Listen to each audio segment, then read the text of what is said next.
Assalamualaikum warahmatullahi wabarakatuh. Pada kesempatan kali ini saya akan mengulas sedikit tentang langkah-langkah registrasi satuan pendidikan melalui portal sipinter.maarifnu.or.id. Sebelumnya perlu diketahui bahwa portal sipinter.maarifnu.or.id ini adalah sistem database yang dirancang untuk mengakumulasi data satuan pendidikan LP Maarif NU seluruh Indonesia.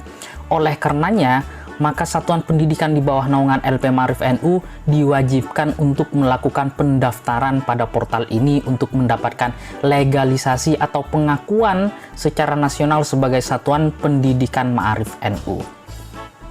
Selain itu, portal ini juga menjadi sistem untuk layanan permohonan BHPNU, OSS atau NIB, dan lain sebagainya. Lalu bagaimana langkah untuk registrasi? Pertama, kita klik menu daftar dan mulai membuat akun dengan mengisi data satuan pendidikan terlebih dahulu di menu daftar.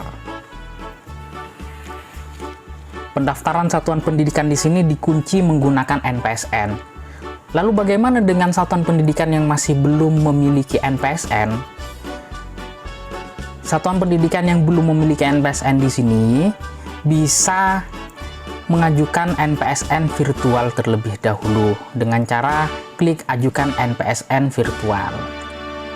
Nah, kemudian diisi data-data lengkap, sekolahnya, email, terus jenjang pendidikan provinsi, kabupaten, dan alamat, lalu ajukan NPSN virtual. Nah, setelah diajukan NPSN virtual, maka satuan pendidikan tinggal menunggu admin meng-approve. Setelah di-approve oleh admin, maka NPSN virtual tersebut akan masuk ke email masing-masing. Nah, NPSN virtual yang terkirim di email itulah yang bisa digunakan untuk masuk verifikasi NPSN. Sedangkan untuk satuan pendidikan yang sudah memiliki NPSN, itu bisa langsung saja menginputkan NPSN yang dia miliki. Misalnya seperti ini, langsung dilakukan proses verifikasi NPSN.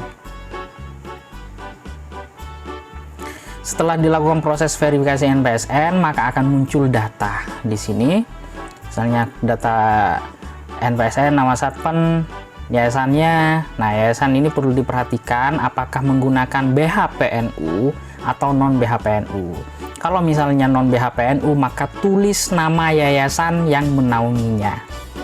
Tapi kalau misalnya BHPNU, tinggal pilih BHPNU. Kemudian jenjang pendidikan SMK, terus kepala sekolah misalnya di sini.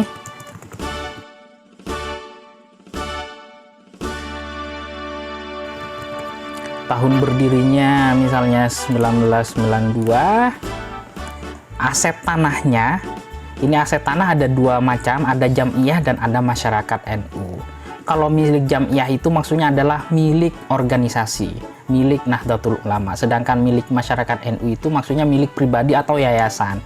Kalau misalnya milik pribadi atau yayasan, maka ditulis milik pribadi atau masyarakat NU. Tetapi kalau misalnya aset tanahnya itu adalah milik jam'iyah, maka ditulis milik jam'iyah. Terus kemudian nama pemiliknya ini juga ditulis. Kalau milik jam'iyah berarti milik LP Maarif NU. Nah, terus setelah itu baru next. Ketika di next, di sini muncul provinsi, kota administrasinya ini sudah sinkron dengan data di NPSN-nya, cabangnya, terus kecamatan, lalu next. Nah, di sini kemudian kita isi dengan email. Emailnya misalnya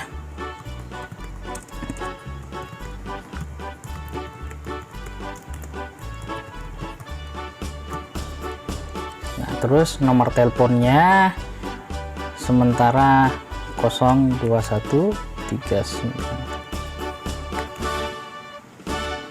Nah, faxnya misalnya dikosongkan dulu, baru next, berkas permohonan. Nah, berkas permohonan ini harus diisi sesuai dengan kriteria yang sudah ada. Misalnya pertama, nomor surat permohonan itu ditulis nomor suratnya misalnya. Nah, terus tanggal suratnya lalu diupload suratnya, surat yang ini, surat permohonannya. Kemudian dilanjut dengan rekomendasi cabang. Rekomendasi cabang di sini ada yang rekomendasi cabangnya LP Ma'arif NU. Kalau misalnya LP Ma'arif NU masih belum ada, maka bisa digantikan dengan rekomendasi dari PCNU. Untuk formatnya sudah ada di depan. LP Ma'arif PCNU. Nah, tanggal baru dilampirkan filenya, surat keterangan dari cabang tersebut. Baru kemudian dari wilayah, ini sama dari wilayah. Kalau misalnya tidak ada LP Ma'arif NU di wilayah tersebut, maka bisa menggunakan PWNU nya. Wilayahnya DKI, diisi tanggalnya. Nah, lalu dilampirkan surat rekomendasi dari wilayahnya. Setelah itu baru next, kita membuat passwordnya.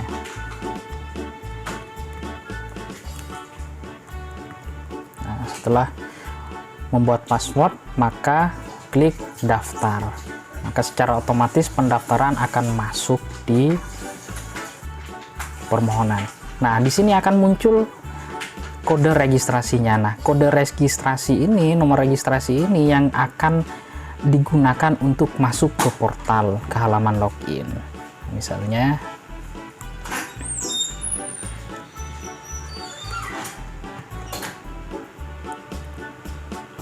nah, ketika kita masuk, maka di sini statusnya masih menunggu, masih permohonan, artinya belum di-approve oleh admin. Kalau misalnya sudah di-approve, maka akan muncul piagam registrasinya serta SK Satuan Pendidikan. Nah, kalau belum di-approve, ini belum bisa mengakses layanan yang ada. Misalnya layanan OSS itu belum bisa diakses. Jadi baru bisa diakses kalau misalnya sudah di-approve oleh admin pusat.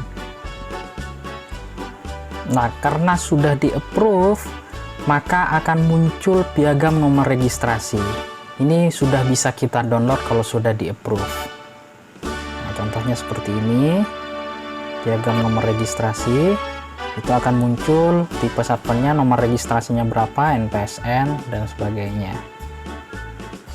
Dan ini bisa di-scan langsung untuk memverifikasi atau memvalidasi.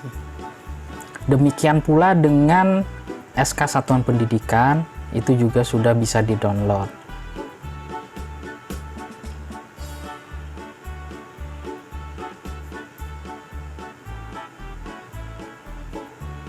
Nah, kalau sudah di-approve seperti ini, maka kita mau mengakses layanan OSS juga bisa. Di sini bisa tinggal melakukan pengajuan permohonan, atau misalnya BHPNU itu bisa mengajukan permohonan di sini.